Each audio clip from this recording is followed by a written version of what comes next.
Alors donc, nous allons évoquer la manufacture de faïence sanitaire Hustin et en deuxième partie, les pots de l'apothicairie de l'hôpital Saint-Antoine de Bazas. Dans cette première partie, nous commençons par évoquer l'art de la faïence stanifère, ses origines. Cet art est en lien avec une découverte aux environs du IXe siècle en Perse, à Bagdad, à la cour des califes abbassides. Cette découverte consiste à recouvrir la terre d'un émail blanc opaque composé d'oxyde d'étain, d'où le nom d'émail stanifère. Actuellement, on lui donne le nom de glaçure opacifiée par l'oxyde d'étain. Ces premières faïences mésopotamiennes comprennent à la fois des plats à émail blanc décorés, ornés de motifs symboliques, ornementaux ou figuratifs. On date de la même époque les premières faïences à décor de lustre métallique, qui est une technique révolutionnaire fondée sur la pénétration superficielle d'atomes d'argent ou de cuivre dans une glaçure déjà cuite. Autour des XIIIe, XIVe siècles, cette technique de faïence apportée par les Arabes se développe en Espagne, dans les villes de Séville, Talavera, Cordoue, Valence ou Malaga. Dans l'île de Majorque sont fabriquées les premières majoliques. Les méthodes de fabrication des faïences hispano-mauresques atteignent un grand degré de perfection. Non seulement toute la surface des plats, des vases ou des carreaux est décorée d'ornements, mais elle est parfois recouverte d'un lustre métallique, tel ce vase aux gazelles ou cette majolique. Cet art traverse la Méditerranée et arrive en Italie, notamment dans la ville de Faenza, qui serait à l'origine du mot faïence. La totalité de l'émail est recouverte d'armoiries, portraits ou sujets religieux. À Urbino, les fonds blancs servent de dessous à de belles décorations et à des grotesques. Le décor en plein occupe toute la surface de la pièce, considérée à la manière d'un tableau. Dès le XVIe siècle, des potiers, faïenciers et peintres céramistes italiens apportent leur savoir-faire dans les Flandres et en France. Cette trame d'expansion de la faïence est susceptible d'être démentie par de nouvelles recherches archéologiques, comme la découverte à Marseille d'un bourg de potier avec un four de type arabe datant du XIIIe siècle, ou la découverte dans des châteaux de carreaux de pavement en faïence stanifère de qualité médiocre, mais d'un luxe rare au XIVe siècle. Pour être précis, les travaux de Bernard Palissy au XVIe ne sont pas des faïences stanifères, mais des terres vernissées d'oxyde métallique. Jean Rosen, dans sa publication de 2018, La faïence en France du XIIIe au XIXe, propose cette carte sur laquelle figurent les voies d'expansion depuis la Perse pour arriver en Espagne, Italie et France. Cette formidable expansion s'est accompagnée d'un fantastique essor scientifique, notamment dans les domaines de la médecine, la pharmacie, la physique, la chimie ou l'astronomie. Les principaux centres en France. Pour financer les guerres de la fin du XVIIe, la noblesse est obligée de faire fondre sa vaisselle d'or et d'argent et la remplacer par de la vaisselle dite de terre, favorisant la création des faïenceries. Autour du XVIe, sous l'influence de la Renaissance italienne, des manufactures se développent dans de nombreux centres bénéficiant de la prospérité locale, d'une protection ecclésiastique ou princière. Le cas particulier de Nevers est intéressant. Après son mariage en 1565 avec Henriette de Clèves, duchesse de Nevers, Louis de Gonzague, seigneur de Mantoue, apparenté à la famille d'Este, fait venir d'Italie des ouvriers, les frères Conrad, qui apportent les procédés de fabrication de la faïence sanitaire à Nevers. Citons d'autres centres, Marseille, Lyon, Montpellier, Nevers, Rouen, Moustier, puis en 1675, Toulouse, et en ce qui nous concerne, Bordeaux, en 1709. Selon Alexandre Brognard, qui fut directeur du musée de Sèvres au XIXe siècle, la faïence stannifère est une céramique à pâte argilo-calcaire cuite, recouverte d'un émail stannifère, cuit dans un deuxième temps et décorée ou non à l'aide d'oxyde métallique. Pour la fabrication, la pâte, composée d'un mélange malaxé d'argile, de marne et de sable, est mise dans des cuves recouvertes d'eau pendant plusieurs mois. Puis, lavée, la terre est façonnée par tournage ou moulage. Après un temps de séchage à l'air, la forme obtenue ou crue est enfournée pour la cuisson dite de dégourdi entre 500 et 600 degrés. On obtient alors le biscuit qui est plongé pour l'émaillage dans un bain semi-liquide à base d'oxyde d'étain. L'eau est absorbée par le biscuit, laissant à la surface une pellicule pulvérilante sur laquelle est appliqué le décor, ne permettant pas de retouche. Il est fait à main levée ou à partir d'un poncy ou poncif, calque perforé, facilitant le transfert du décor sur la surface à peindre en passant de la poudre de charbon ou ponce. On l'utilise pour reproduire la décoration d'une série de pots ou d'assiettes. La dernière étape, la cuisson de grand feu entre 700 et 950 degrés, produit la fusion de la glaçure et la fixation du décor. Elle donne une couverte imperméable blanche, dissimulant la coloration irrégulière de la terre, l'opacifiant et supprimant sa porosité. Pour le décor, seuls 5 oxydes métalliques résistent à cette température, limitant la palette des couleurs. Le potier n'a de ressources que le cobalt pour le bleu, appelé azur ou zafre, le cuivre pour le vert, le manganèse pour le violet, l'antimoine pour le jaune et le fer pour le rouge, si difficile à obtenir, tirant sur le rouge brique. Le bleu cobalt a le grand avantage de rester stable à très haute température et donc de se fondre parfaitement dans la profondeur de l'émail.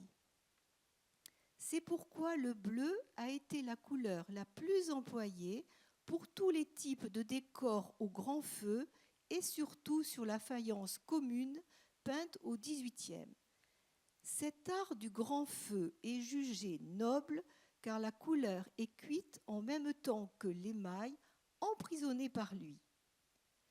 Le passage au petit feu, dit réverbère, ou cuisson au feu de moufle, se fera progressivement vers le milieu du XVIIIe. Dans ce cas, le décor se place sur un émail déjà cuit, permettant des retouches. Une nouvelle cuisson à 600-700 degrés fixe les couleurs grâce à un fondant incolore du silicate de plomb mélangé aux émaux. Cette cuisson à température plus basse permet d'élargir la palette des couleurs. Revenons à Bordeaux et évoquons la première faïence bordelaise. L'activité de la faïencerie s'est déroulée de 1712 à 1783. La première période commence avec Jacques Hustin en 1712 et se termine à son décès en 1749. Son fils, Ferdinand, continuera jusqu'en 1778 et sa belle-fille, Victoire Hustin, éteindra les fours en 1783. Alors, pour cette première période, Jacques Hustin est né à Douai, dans la paroisse Saint-Pierre, le 16 février 1664, fils de Robert et de Marie née Le Cellier. Son père est fabricant d'étoffes et échevin de la ville. Jacques Hustin se marie le 4 juin 1695 dans la paroisse Saint-Étienne à Lille avec Marie-Élisabeth Van Eyck. Ils ont plusieurs enfants. un fils, Denis-Jacques Ferdinand Hustin, né à Douai en 1696, et 4 filles, dont 2 nées à Dunkerque et 2 à Bordeaux. Jacques Hustin ne suit pas la carrière paternelle, mais entre dans l'administration de la marine. Après un séjour de quelques années à Dunkerque, il vient à Bordeaux vers 1705 comme directeur et trésorier des vivres de la marine. La création de la faïencerie. Le premier à faire de la faïence à Bordeaux est un peintre céramiste, Jacques Fauthier, qui installe en 1709 un petit atelier dans le faubourg Saint-Seurin, non loin du couvent des Chartreux, avec des ouvriers venus de Nevers. On suppose que lui-même en était originaire. Il est qualifié de maître faïencier ou peintre en faïence. En 1711, à la suite de difficultés financières, Jacques Fauthier s'adresse au fortuné Bernard de la Molaire, conseiller et secrétaire du roi, ainsi que directeur de la monnaie à Bordeaux. Ce dernier le met en rapport avec Jacques Hustin, directeur et trésorier de la marine, pour créer en 1711 une fabrique de faïence stanifère à Bordeaux. Le contrat passé devant notaire le 27 novembre 1711 stipule le rôle des 3 intéressés. De la Molaire commanditaire, Hustin responsable de la gestion et Fauthier fabricant.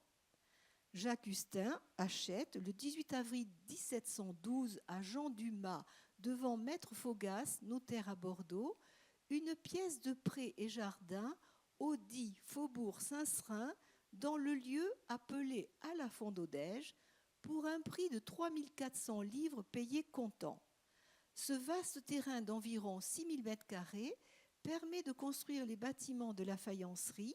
Les constructions abritent les fours, magasins, hangars, organisés autour d'une grande cour triangulaire où se trouvent les bassins et les fosses pour le lavage et la préparation de l'argile.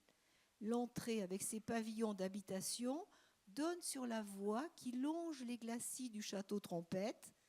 Le terrain a une forme de triangle rectangle situé actuellement entre l'hôtel de la Marine, les rues Fondodège, Victoire américaine et Hustin et le cours du jardin public, quartier que vous connaissez, non loin de la place Bardino. Peu de temps après cet achat, les associés se séparent en juin 1712.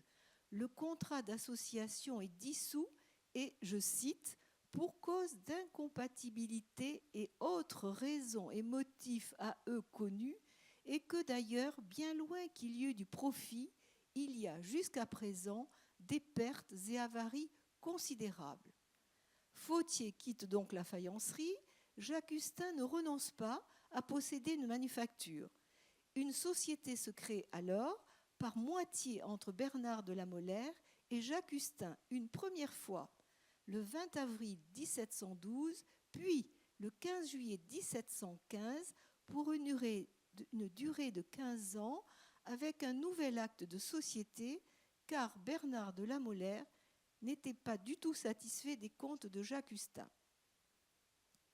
Il est prévu que Jacques Hustin assure la direction de la manufacture avec des appointements de 3000 livres par an. Où se situe la faïencerie ? Sur ce plan de 1733, alors, vous reconnaissez la Garonne, vous reconnaissez le château Trompette, la cité fortifiée de Bordeaux avec ses remparts. La faïencerie est en dehors des murs et se trouve ici. Voilà, on peut passer à la suivante. La rue Fondodège, la porte Saint-Germain, les futures allées de Tourny et la faïencerie se situe ici avec sa forme triangulaire. Donc on est en dehors des remparts. L'exclusivité des lettres patentes. Le 13 novembre 1714, des lettres patentes accordent à Jacques Hustin le privilège exclusif de fabriquer de la faïence blanche à Bordeaux dans un rayon de 10 lieues, soit 40 km, et pour une durée de 15 ans, à compter du 1er janvier 1715. Ce privilège sera renouvelé le 4 octobre 1718 pour 20 ans, précisant cette fois que le privilège s'étend à toutes sortes de faïences, grises, blanches ou café, pour contrecarrer, entre autres, le potier Colondre à crayon qui faisait de la poterie couleur café. L'attribution de cette exclusivité par ces lettres patentes montre l'intérêt de l'État à soutenir cette manufacture nécessitant de gros investissements et contribuant à diminuer l'entrée des faïences étrangères, mais aussi à la sortie d'espèces du royaume. À nouveau, des lettres patentes en date du 30 avril 1729 portent prorogation pour 20 ans avec la mention de manufacture royale de faïence. En 1752, ce privilège est à nouveau prolongé pour 10 ans, malgré la réticence de la Jurade bordelaise et de la Chambre de commerce de Guyenne, car ce privilège est un obstacle à la liberté d'installation d'autres faïenceries qui serait un avantage pour le public. À la même époque, en 1749, il y avait à Rouen 13 manufactures avec 23 fours, à Nevers 11 et à Marseille 10. À Bordeaux, il faudra attendre 1790 pour compter 8 faïenceries. Mais l'intendant Tourny accède à la demande du fils Justin, obligé de rehausser sa cour du fait des travaux de nivellement devant sa manufacture en lien avec le projet d'extension immobilier du quartier. Ce privilège sera le dernier, la fabrication de la faïence devenant libre en 1762. Les débuts de la faïencerie de Jacques Hustin. Après avoir obtenu l'autorisation de la Jurade le 29 septembre 1714, la fabrication commence. Or, Bernard de la Molaire quitte Bordeaux pour un poste plus important dans l'administration des finances à Paris, puis à Lille. Jacques Hustin entame alors une correspondance quasi journalière avec son commanditaire, allant du 26 mai 1716 jusqu'au 4 mai 1720, soit 204 lettres qualifiées de bonne écriture. Elles ont été découvertes pendant la Révolution en 1793 par son petit-fils au château Feuillas domaine de Sibirol, le petit-fils de Bernard de la Molaire, parce que son grand-père a dû émigrer. Tous ses biens sont saisis et les lettres confisquées sont confiées à la bibliothèque de Bordeaux. Ernest Labadie a rassemblé cette correspondance en 1904 dans son livre « Correspondance de Jacques Hustin ». Ces 204 lettres apportent beaucoup de détails sur le fonctionnement de la manufacture, par exemple, des soucis avec les créanciers, le paiement à la tâche des ouvriers, la difficulté de leur recrutement, les achats de bois, terre et sable, la vente d'un service de vaisselle avec ses armoiries à l'intendant Bégon, nommé à Québec, la production abondante, pas moins de 400 000 pièces. Jacques Hustin évoque aussi l'emploi d'un peintre hollandais du nom de Ronte, qui lui apporte beaucoup d'expérience, mais hélas, grand buveur, le malheur est que de 6 jours, il en est sous pendant 4. Ronte finira par mourir avant de réussir le travail de l'or passé au feu. Aussi, Hustin va jusqu'à projeter d'envoyer son fils à Delphes pour découvrir secrètement la maîtrise de certaines techniques. Dans ces lettres, on apprend qu'un four abîmé devait être restauré avec des briques venant du Bazadais, beaucoup plus résistantes à la chaleur. Je ne pouvais pas ne pas vous le dire. Jacques Hustin doit faire valoir son privilège contre la velléité d'autres faïenciers de s'installer, et cela se produira à de nombreuses reprises malgré l'attribution des lettres patentes. Tout n'est pas parfait puisqu'en 1721, un procès oppose Bernard de la Molaire à Jacques Hustin, une comptabilité peu précise, mais surtout une incompatibilité d'humeur entre les deux associés sont les causes de cette rupture. L'acte de dissolution du 23 mai 1727 met fin à l'association Hustin-Lamolaire. Jacques Hustin dirigera désormais seul la manufacture jusqu'à sa mort en 1749. Jacques Hustin a d'abord observé et interprété ce qu'il se faisait à Delphes, puis dans les grands centres français, Nevers, Rouen et Moustier. Il crée ensuite son propre style, très varié et évolutif, mais exclusivement des pièces de grand feu. Avec un nombre considérable de services de table, de pièces d'apparat, de pots d'apothicaire. Il emploie de 70 à 80 ouvriers qui se répartissent entre les mouleurs, tourneurs, peintres, commis et manœuvres. Une liste de ces ouvriers est donnée par Maurice Méode de la Pouillade dans son livre « Essai d'histoire des faïenceries de Bordeaux du XVIIIe siècle à nos jours ». Courson vient de Rouen, d'autres de Nevers, de Moustier, les plus habiles de Montpellier comme Jean-Baptiste Clérici et Jacques Crouzat, chacun apportant le style de son ancienne faïencerie, ce qui rend souvent l'identification des pièces difficile. Le docteur Eugène Azam a fait une description des caractéristiques de la faïence Hustin dans son livre « Les anciennes faïences de Bordeaux ». Alors, le style n'est pas caractéristique, mais inspiré de Moustier, Nevers, Rouen. L'argile employée principalement de couleur rougeâtre, provenant des coteaux de Fronsac et de la terre du Cypressa. L'émail n'est pas craquelé, la couverte est moyenne. Les produits de grande dimension, comme le cadran de l'horloge de la Bourse de Bordeaux, sont la preuve du savoir-faire des ouvriers. Les formes ont du caractère, de forme architecturale, balustre ou pyramidale. L'ornementation est inspirée de Moustier avec de grands rinceaux ou de Rouen et Nevers avec des drapés en forme de guirlandes et de bustes de femmes. La couleur est un camaïeu bleu ou polychrome. L'absence de marque ou signature est constante, sauf sur quelques pièces. La manufacture est prospère et la production est abondante. Elle bénéficie du développement économique de l'époque. Les ventes se font dans le Bordelais et sa région, répondant à une nécessité domestique. On mange dans de la vaisselle de terre. La Compagnie des Indes, présente dans le port de Bordeaux, permet l'exportation de la production vers l'Amérique du Nord et les Antilles, qui sont quasiment exonérés de frais de douane. Alors, pour cette deuxième période, après le décès de Jacques Hustin en 1749 à l'âge de 85 ans, son fils Denis Ferdinand, Jacques Ferdinand, lui succède jusqu'à son décès en 1778. Il est probable qu'il était depuis longtemps collaborateur de son père.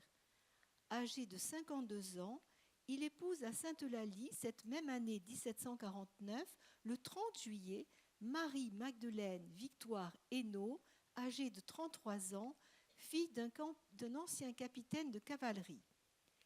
Depuis les années 1740, des travaux d'embellissement concernent le quartier.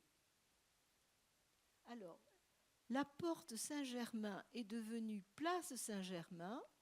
La rue Fondodège se prolonge par les allées de Tourny plantées d'arbres et on voit la faïencerie qui est toujours située le long des glacis du château Trompette. Et oui. Sur ce plan de 1760, nous voyons le début du lotissement du quartier. Voilà, on voit le début du lotissement du quartier.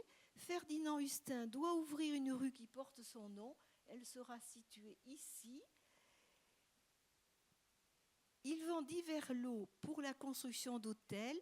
Ces ventes lui procurent de grands bénéfices alors que la faïencerie, elle, commence à décliner. En effet, les temps ont changé. Il n'y a plus de protection depuis 1762. D'anciens ouvriers créent leur propre faïencerie. Celles de Clérici, Roger, Boyer sont de courte existence, subissant la concurrence étrangère. La faïencerie de Jean-Baptiste Boyer, située dans le quartier Saint-Saurin en 1765, rue de la Trésorerie, ce sera la deuxième plus importante faïencerie bordelaise du XVIIIe. Son petit-fils la maintiendra en activité jusqu'en 1850, malgré la concurrence dès 1835 de la faïencerie fine de David Johnston dans le quartier de Bacalan. Alors nous voyons des pots de l'apothicarie de l'hôpital thermal de Dax, du Boyer, mais qui ressemblent étrangement au style Ustin. Le pâtissier, c'est son nom de famille, ancien ouvrier de Jacques Ustin, donne vers 1730 à l'abbé de Roquépine le savoir-faire de la faïencerie Ustin avec ses plans, facilitant ainsi la création d'une faïencerie dans sa baronnie de Samadé. Le pâtissier en sera le directeur jusqu'à sa mort tragique en 1758, assassiné par ses ouvriers. Et là aussi, nous retrouvons le style Ustin. Voilà, c'est du Samadé, mais influencé par Ustin. À cette concurrence locale vient s'ajouter celle des fabriques des provinces voisines, Saintes, La Rochelle, Montauban, mais surtout de nouvelles fabrications, la porcelaine et la faïence fine anglaise. Ferdinand Ustin décède en 1778 à l'âge de 82 ans.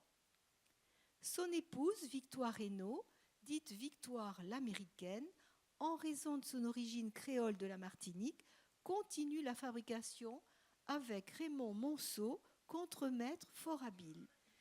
La faïence bordelaise change de registre, adopte vers la fin du siècle un genre plus naïf et populaire. Les techniques évoluent, on passe à la cuisson au petit feu et à la faïence fine, à pâte opaque et dure. À cela s'ajoute la concurrence de la porcelaine qui finit par détrôner la faïence car plus lourde, moins résistante et plus coûteuse à produire. En 1770, Jacques Villaris, pharmacien, installé rue des Airs, analyse un échantillon de terre de Saint-Yrieix, prononcé à la bordelaise, et découvre le kaolin au silicate d'aluminium. Incorporé à la faïence fine, on obtient la porcelaine qui supplantera la faïence. Ainsi, devant cette concurrence, il faut arrêter les fours. Mais si la faïencerie doit fermer, Madame Ustin détient à cette époque un patrimoine immobilier de grande valeur. En effet, le quartier va être réaménagé. En 1783, Madame Ustin vend la majeure partie des terrains aux frères Laclotte, architectes qui morcelèrent ce vaste terrain pour bâtir de beaux hôtels ouvrant la rue Victoire américaine, nom donné en son honneur, et créant la rue et l'impasse Ustin. Je vous invite, pour plus de renseignements, à vous référer au livre de M. Maffre, Construire Bordeaux au XVIIIe siècle, les frères Laclotte, architectes en société. Sur ce plan de 1787, le terrain de la faïencerie, voyez, se réduit comme peau de chagrin. Voilà. Et sur celui-ci, le château Trompette, on voit un autre plan et on voit effectivement le lotissement là, qui grandit. Le chemin des allées de Chartrons, voilà. Le château Trompette est déclassé en 1785 sous Louis XVI. Les travaux de démolition commencent en 1786. Ils sont arrêtés pendant la Révolution. Ils reprennent en 1797 sous le Directoire. Madame Ustin conserve l'hôtel faisant l'angle de la rue Ustin et le cours du jardin public. Que reste-t-il de la production Ustin ? Les faïences bordelaises ne portent ni marque ni signature, rendant très difficile l'identification des pièces. À cela s'ajoute la production de ces anciens ouvriers, reproduisant pour leur compte les modèles Ustin. Il semblerait que les meilleures pièces soient celles de la période de Jacques Ustin. On trouve des faïences bordelaises dans des musées, chez des collectionneurs, à la Bourse de Bordeaux ou dans les apothicaries. En voici quelques exemples. au musée des arts décoratifs de Bordeaux. Il y a quelques exemplaires qui sont au musée de Sèvres aussi. Alors, au musée des arts décoratifs, on trouve des pièces de service de table, de toilette, en faïence polychrome dans le goût de Moustier, parfois de Rouen ou de Nevers. Voici une rare et charmante écritoire à forme de bureau scribant, décoré en polychromie de chinois et pagodes de chaque côté, de coquilles et guirlandes de fleurs et fonds quadrillés sur la face. Le tiroir a été refait au XIXe, plaqué d'une façade en laque à décor de 2 chinois sur fond noir en métal doré, formant boîte à timbre. Au revers est inscrit le patronyme Monsieur Bourgade aîné. Sur le dessus de l'écritoire, 2 godets en métal doré et leur intérieur en verre. Ensuite, comme exemple, une assiette à bord gaudronné avec une rose dessinée au violet de manganèse avec un insecte sur le rebord.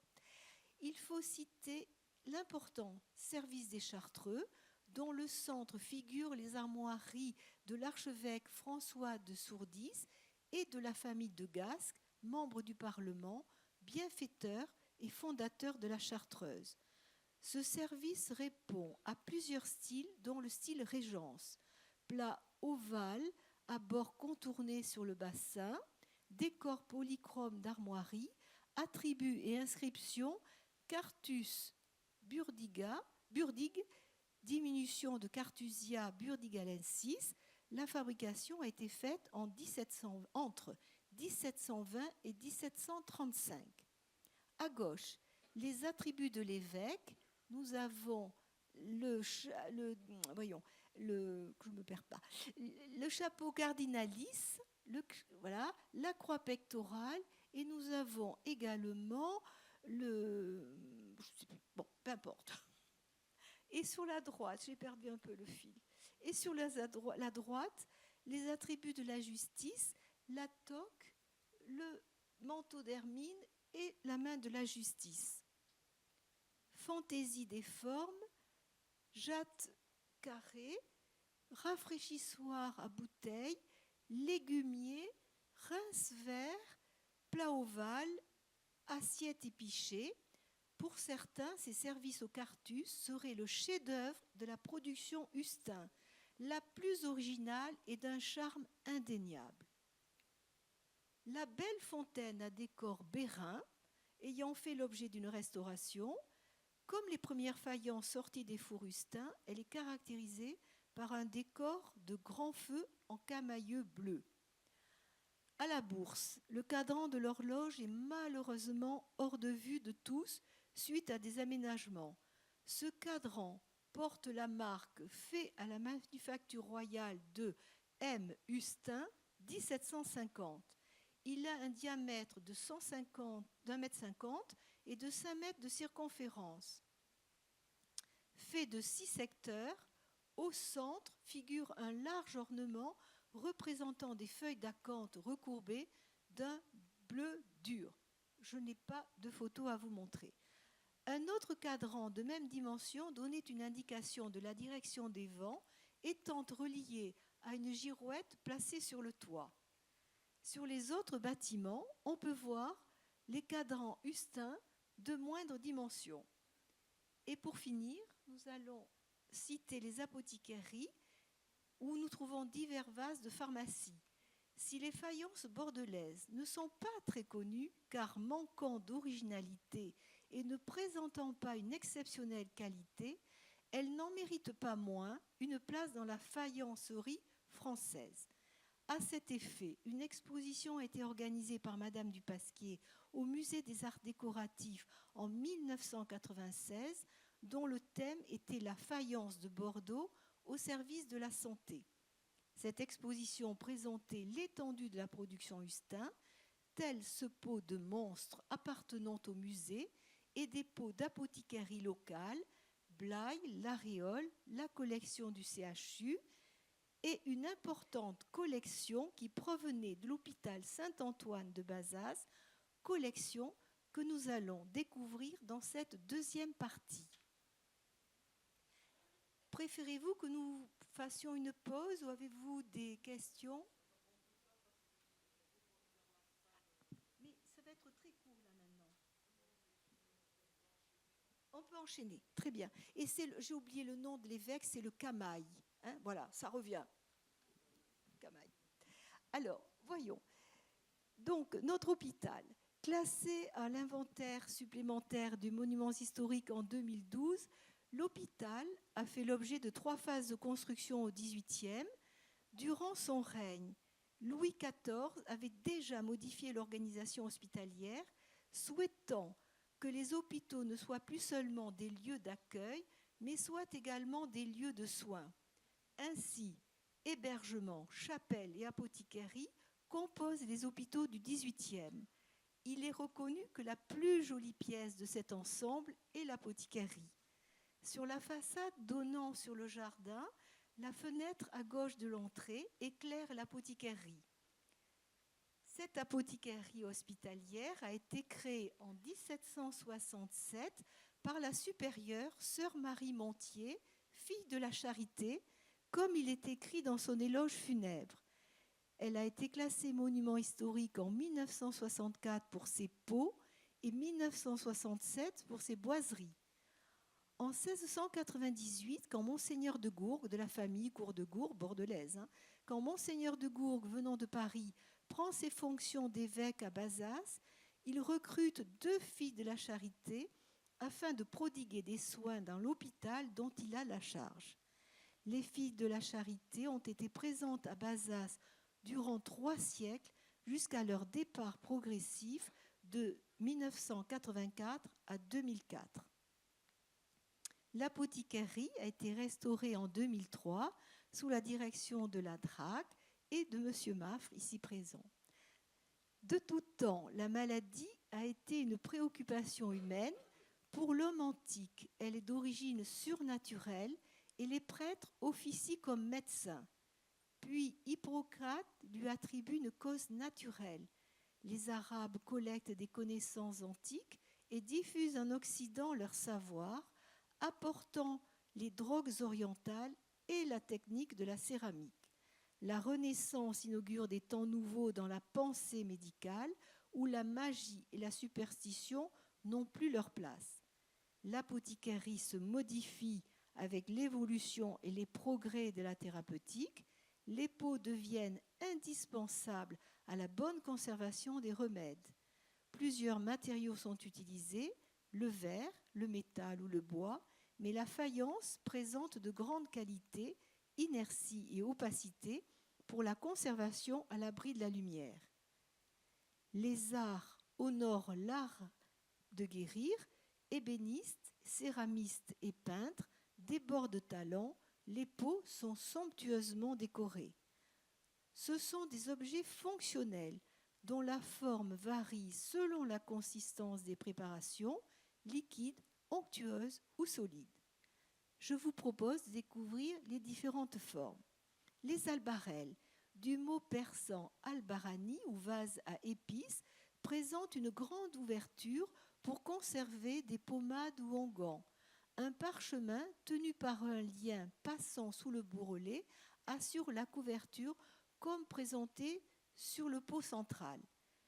Le pot de gauche, à décor hispano-mauresque, originaire de Lyon, est daté aux environs de 1730. Un pot identique se trouve à l'Hôtel-Dieu de Troyes et au musée Saint-Roch d'Issoudun. Celui de droite, au rinceau bleu se terminant en rosace, originaire de Montpellier, est daté du début du XVIIe. La forme cintrée des albarelles, rappelant l'entrenœud du bambou, facilite la manipulation et limite le risque de casse.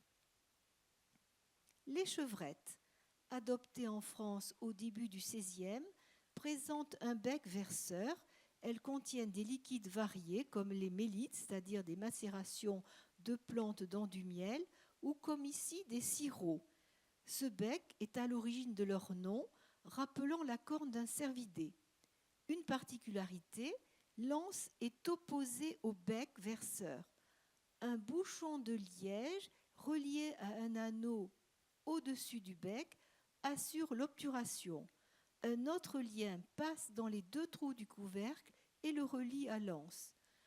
Seuls les apothicaires pouvaient détenir des chevrettes, aux épiciers les cruches, dont l'anse est sur le dessus. Les pots couverts peuvent contenir une grande variété de médicaments souvent solides.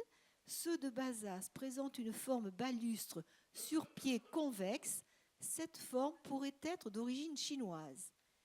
Les piluliers, destinés à contenir des pilules, sont de petite taille.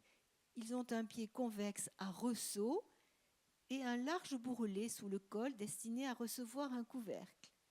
Les pots canons sur pied douche, aux formes étroites, sont réservés aux onguents. Leur décor est en camailleux bleu de style Régence. Sur le cartouche figure ici une numérotation en chiffres romains. Selon la demande, ces pots pouvaient contenir des préparations différentes. Il suffisait de se référer à une liste de concordance. Les pots de monstres ou de monstrances ont un rôle décoratif plutôt qu'utilitaire. Ils sont placés dans les encoignures, vous les voyez, et peuvent contenir des préparations de grand renom, telles les 4 panacées, l'atériaque, le mithridate, l'alkermès ou la hyacinthe. Un exemple, le pot à 2 visages, de forme balustre à renflement supérieur, une face avec une tête de dément aux cheveux hérissés, avec dans le cartouche O Salomonis ou Pia de Salomon, et sur l'autre face, nous voyons dans le miroir le visage d'un jeune homme avec plumée. L'interprétation est libre, douleur et guérison ou folie s'opposant à la sagesse légendaire du roi Salomon, en référence à l'identification sur le cartouche au Pia de Salomon. Les têtes rappellent le style de Montpellier et les acomptes sur le pied celui de Nevers. Un autre pot, le pot de Thériaque aux anses torsadées, a un décor en camailleux bleu dans le style nivernais avec de larges rameaux noués par une fleur. Les pots pourris, utilisés pour masquer les mauvaises odeurs grâce à leur mélange odoriférant à base d'aromates concassés, ils ont une forme balustre à double renflement, sur pied convexe à bord plat. La partie supérieure et le couvercle sont percés de trous appelés yeux au XVIIIe. Le pot de gauche, de forme balustre à 2 renflements, présente une grosse fleur et des rinceaux ornés de feuilles et de fleurs.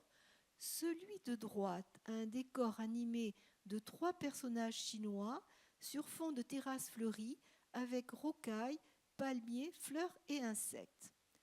À côté des pots de faïence figure une importante collection La Verrerie Bazadaise qui a été soufflée localement par des maîtres verriers.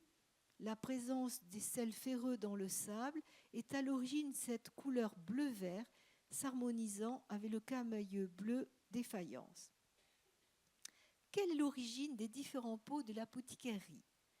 Nous ne disposons d'aucune archive concernant leur commande. Ernest Labadie, en 1908, dans son livre « Ancienne faïencerie de l'Agenais du Bazadais », avait attribué les pots à la fabrique bazadaise de Jean Donat Bolos, mais cette dernière ne s'est installée qu'en 1779, soit plus de 20 ans après la création de l'apothicairerie. Or, de nombreux pots présentent un décor de style Régence en camailleux bleu. Ces caractéristiques correspondent à la typologie de la manufacture Ustin, décrite par le docteur Eugène Azam. La terre rougeâtre, l'émail bleuté, lavé ou granuleux, le camailleux bleu cobalt plus ou moins foncé, les inscriptions latines au violet de manganèse dans le cartouche. Les corps sont décorés de visages féminins avec des rangées de perles, de guirlandes, de draperies, des feuillages et des rocailles. Dans ce décor plus répétitif qu'innovant, on note des variations de couleurs, des défauts de cuisson et des coulures. Comme l'écrit le docteur Azam, je cite, « Le bleu est toujours mal appliqué ou de mauvaise qualité, très loin des admirables bleus de Nevers, tantôt il est dur et noirâtre, tantôt comme lavé et inégalement teinté. C'est là un caractère général qui ne saurait tromper, car je l'ai toujours rencontré. » Fin de citation. Nous retrouvons ce décor sur de nombreux pots, comme les chevrettes ou les pots couverts. D'autres pots de forme baluste sont attribués, eux, à des faïenceries du Grand Sud-Ouest, bien que décorés d'un camailleux bleu, mais ne présentant pas les caractéristiques citées par le docteur Azam. Actuellement, des recherches scientifiques viennent compléter cette analyse typologique. Elles permettent de progresser dans les délicates attributions des pots, très souvent dépourvus de marque de fabrique. Les documents d'archives, la datation par thermoluminescence et la méthode métrique proposée par Robert Montagu facilitent l'attribution et parfois rectifient l'origine des faïences. Quels sont les pots attribués à la faïencerie Hustin, d'après leur typologie? 17 chevrettes, dont le cartouche et sa position centrée sur la panse à l'aplomb du bec, sont typiques Hustin. Écrit au violet de manganèse, il précise le nom de la médication selon son nom latin. Ces chevrettes ont un décor irrégulier. 37 pots couverts de forme balustre sur pied convexe. Nous retrouvons un décor diffus avec tête de femme entourée de feuillage. Sous le cartouche, guirlande et feuillage. Couvercle arrondi à prise en bouton avec 2 perforations pour passer un lien rattaché à l'anneau sur le pot afin d'éviter l'inversion des couvercles. Pied couvert de broderie, inscription dans le cartouche, ici aussi au violet de manganèse, et défaut de cuisson. 3 piluliers typiques Hustin, indiquant en abrégé la forme galénique dans un demi-cercle au-dessus du cartouche, cons pour conserve, qui est un produit végétal sous forme de pâte, ex pour extrait.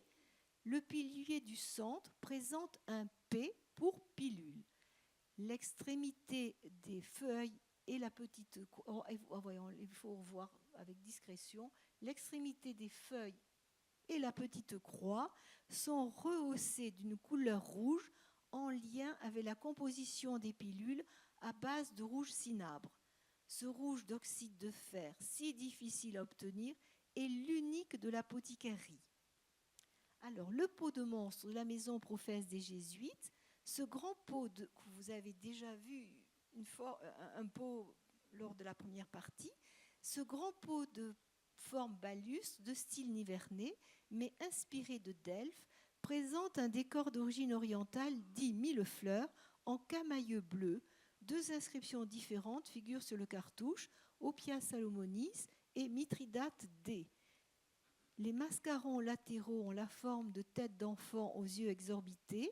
Des oiseaux sont dispersés sur un semis de points au milieu de fleurs et feuillages.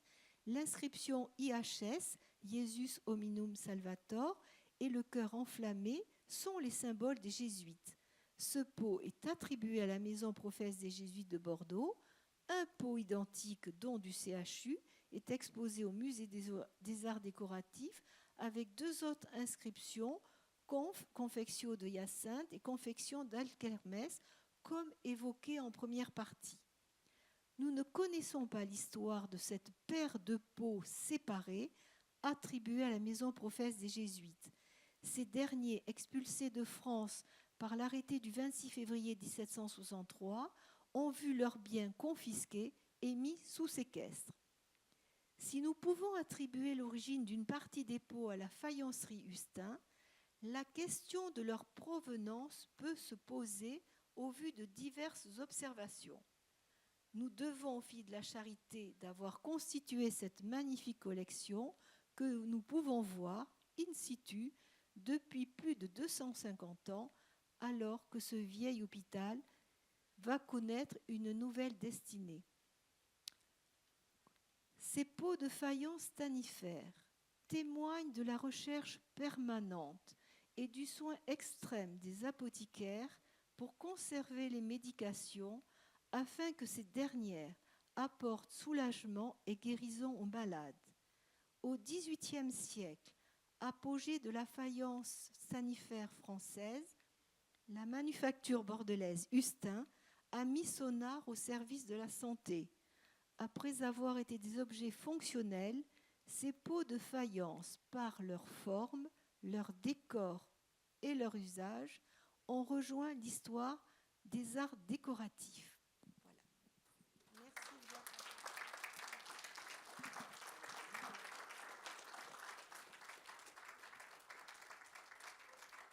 J'espère que je n'ai pas été trop longue et que j'ai su capter un peu votre attention. Non, c'est parfait, vous êtes dans les temps. Voilà. J'ai oublié de préciser tout à l'heure que Marie-Josée Fillot est pharmacienne. Non, mais il fallait le dire et j'aurais dû le dire dès le départ. Ben, écoutez, nous vous remercions de nous avoir éclairé de manière savante sur la fabrication des faïences, donc depuis le 9e siècle, si j'ai bien compris. Et puis de nous avoir montré quelques exemplaires des productions de Hustin, surtout Jacques, j'ai l'impression, plutôt Jacques Hustin, oui, plutôt que Ferdinand. Voilà.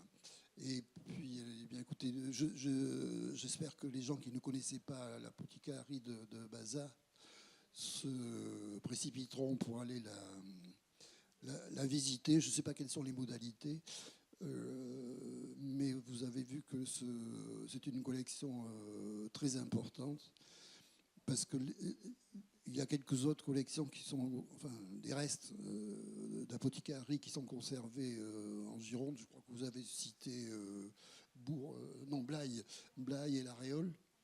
Oui. Mais bon, c'est incomparable. Le nombre de pièces est très très limité par rapport au nombre de pièces de Bazas. Voilà, je ne sais pas s'il y a des questions.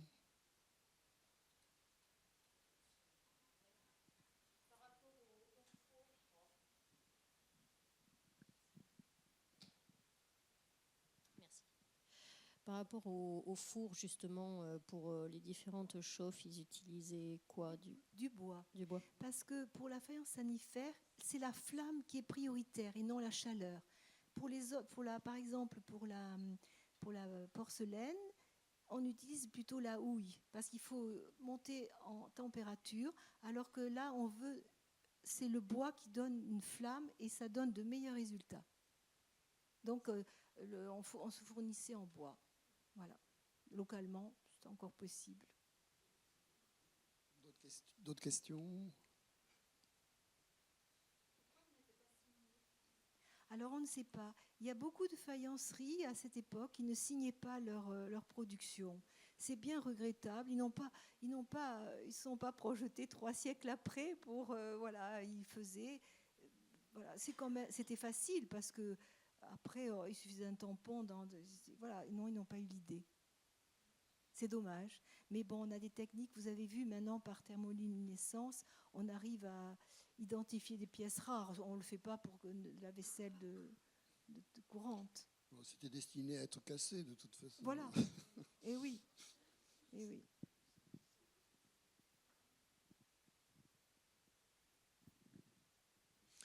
Oui. D'abord, merci beaucoup. C'est très intéressant. Ensuite, j'ai une question relative à la marine, puisque Bordeaux est un grand port. Aux archives départementales, ici même, on peut consulter dans le fonds de l'Amirauté de Guyenne des listes de médicaments obligatoires embarqués à bord des bateaux. Oui. Et je me demande, dans les bateaux, dans le coffre de chirurgie, comment étaient conditionnés les médicaments? Est-ce que c'était des pots de faïence stanifère Ustin, par exemple? Alors, bon, le verre est très cassant. Ça peut être du métal ou du bois. Mais la faïence, du fait de son inertie, il est probable que ça soit dans des pots de faïence. Mais je n'en suis pas certaine. Ce qui est assez lourd, mais la meilleure des conservations, c'est quand même, je pense, le pot de faïence. Et alors, vous avez vu l'intendant Bégon qui part prendre ses fonctions à Québec et n'a pas à commander un service de table à ses armoiries, à la faïencerie Ustin. Ce fameux Bégon qui est à l'origine de la collection de Bégonia, du nom de Bégonia, hein, voilà, et qui est conservé en Charente-Maritime à Rochefort. Alors, moi, je peux préciser une chose, c'est que le chirurgien le coffre du chirurgien, il avait presque toujours un panier de... Je ne sais pas comment ça se présentait, un panier d'anisette. C'était peut-être pour anesthésier un petit peu le futur. Oui, je pense. Mais j'étais malade récemment, je me suis souvenu de ça et je me suis soigné avec la Marie Brizard, ça marchait.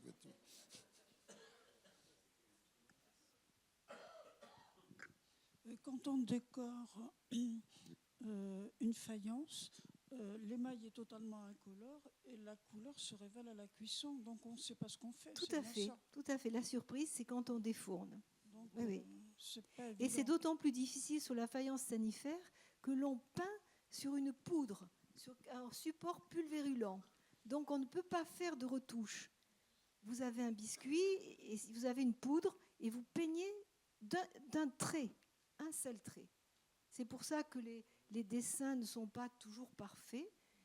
Et alors, si on veut un motif répétitif, on utilise ce calque, ce poncif perforé, et on passe cette poudre de charbon, ce qui s'appelle ponce, qui a donné le nom ponce. Et donc, on a des petits points, et là, on arrive à reproduire un décor le plus précis possible. Ah, oui, j'utilisais, voilà. Et on émaille. Oui, je voulais savoir, parce que bon, le fait que ce n'est pas signé laisse penser que ce sont des objets assez courants.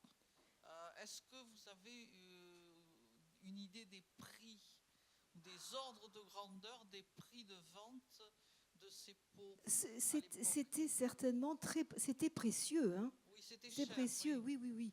Et c'est la raison pour laquelle je disais, on connaît l'origine des pots, mais on ne connaît pas la provenance. Oui. Parce qu'en regardant pour l'apothicarie, il est peu probable que les filles de la Charité à Bazas aient eu les moyens d'acquérir cette collection. D'abord parce que Madame du Pasquier a daté ses pots de la première moitié entre 1712 et 1750.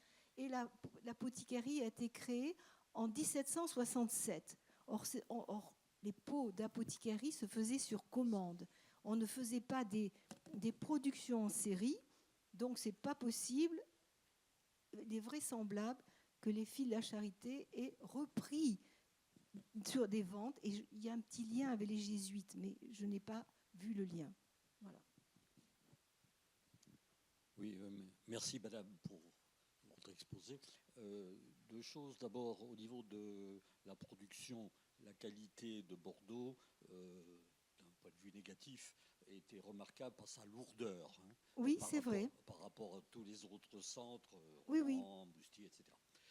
Ma question, c'est, si vous êtes pharmacien en plus, dans les productions qu'on a évoquées, on ne trouve pas ce qu'on appelle le biberon, le canard de malade, qui est quelque chose qu'on retrouve à la même époque, tout autour, La Rochelle, Sabadell, la vallée de la Garonne, etc. Alors effectivement, il n'y en a pas dans notre collection. Alors est-ce qu'ils ont été cassés? Vous savez, c'était d'usage courant et peut-être qu'on ne les a pas gardés. Alors ça existe en faïence, c'est sûr, j'en connais. Beaucoup en porcelaine. Nous en vendions encore en porcelaine. Hein. Maintenant, c'est du plastique. Mais moi, j'en vendais aussi quand je me suis installée en porcelaine. Voilà, donc on n'a pas tout. Ils ne pouvaient pas être en verre? Ils pouvaient être en verre aussi. Oui, plusieurs matériaux, vous avez raison. Alors donc certainement que la faïence, et c'était cher, voilà, c'était réservé quand même un peu à une élite.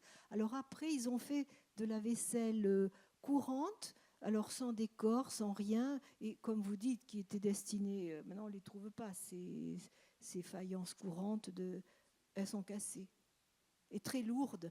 Et Ustin se comparait sa faïence avec celle de Delphes, et justement il disait que c'était bien, sa faïence était plus lourde que celle de Delphes. C'est vrai que c'est très lourd. Hein, il y voyait un gage de qualité. Je voulais simplement dire que d'après Jean Rosen, oui, qui a fouillé tout le verre, il y a environ plus de 80% en blanc, non décoré. À 80%. Ça veut dire que la faïence décorée, toutes les faïenceries, c'est pas la plus forte, la plus. Donc ils devaient vendre quand même. Il fallait qu'ils vivent, hein, les oui, tout à fait. Donc, ils allaient sur des marchés. Ils vendaient le blanc, quoi, hein, sur les marchés. Et par contre, j'ai pas de prix en tête des faïences. Il faudrait avoir un comparatif avec un produit. Les assiettes, ils les vendaient à la douzaine, hein, quand même. Oui. Mais les pièces de forme, ça devait être un prix plus important. Enfin, au XVIIIe, surtout l'époque de Ustin, c'est quand même réservé à une catégorie au-dessus. Hein. Oui. C'est la noblesse ou la bourgeoisie, la grande bourgeoisie.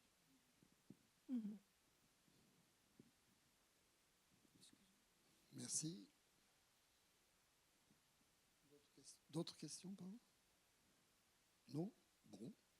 Alors, si vous voulez venir visiter, mais je vois déjà des visages qui sont venus, puis vous êtes venus aussi faire une sortie à Bazas, mais ça sera avec grand plaisir que je vous accueillerai. Il suffit de s'adresser à l'office de tourisme, voilà, qui me renvoie ensuite les visiteurs. Bon, écoutez, on va vous remercier une nouvelle fois de cette magistrale présentation.